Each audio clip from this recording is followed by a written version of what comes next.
In this section of the course, I'm going to look in detail at Webmaster accounts using the Google Search Console, Google's Webmaster account, as an example.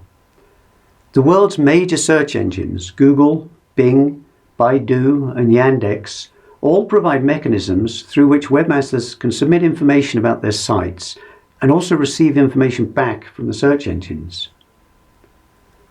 But I'm not going to look at all these systems, as they all provide similar sorts of mechanisms. Rather, I'm going to use Google as the example, because of course Google has both the world's most important and feature-rich Webmaster console. As you learned earlier, in the section on site submissions, the best way to provide information to the search engines about your website is to submit the XML sitemap, and you'll do that through the Webmaster console. As you'll learn in this section though, you can also receive all sorts of useful and interesting information about how the search engines view your site.